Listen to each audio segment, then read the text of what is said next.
যুদ্ধের পারদ যখন তুঙ্গে, তখন যেন সেই আগ্নেয়গিরিতে বরফ ঢেলে দিলেন মার্কিন প্রেসিডেন্ট ডোনাল্ড ট্রাম্প। থেমে যায় 12 দিনের যুদ্ধ, শীতল হয়ে ওঠে মধ্যপ্রাচ্যের মাটি, উড়ে যায় বারুদের গন্ধ, সুবাস ছড়াচ্ছে শান্তির ফুল। ট্রাম্প জানালেন এই যুদ্ধবিরতির পেছনে আরও একজন মানুষ ছিলেন, তিনি আর কেউ নয়, তিনি আয়রন ম্যান খ্যাত রুশ প্রেসিডেন্ট ভ্লাদিমির পুতিন। ট্রাম্পের দাবি, পুতিন তাকে ফোন করে জানতে চেয়েছেন কোনো সাহায্য লাগবে কিনা।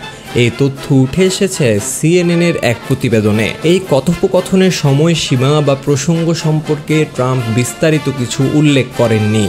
ট্রাম্প বলেন, পুতিন আমাকে ফোন করে বললেন, ডোনাল্ড, ইরান ইসরায়েল ইস্যুতে কোনো সমস্যা হচ্ছে, সাহায্য লাগবে। এ সময় তিনি ইরান ইসরায়েল উত্তেজনা এবং নিজেদের প্রেসিডেন্সির সময়ে পুতিনের সাথে সুসম্পর্কের কথা উল্লেখ করেন।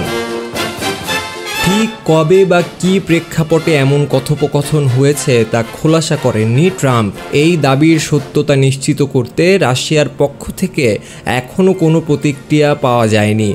রাজনৈতিক পর্যবেক্ষকরা এই বিবৃতিকে ট্রাম্পের নিজের প্রচারের অংশ হিসেবেও দেখছেন, যেখানে তিনি নিজেকে বৈদেশিক সম্পর্কে সফল নেতা হিসেবে উপস্থাপন করতে চাইছেন। হাসান মাহির, নিরপেক্ষ।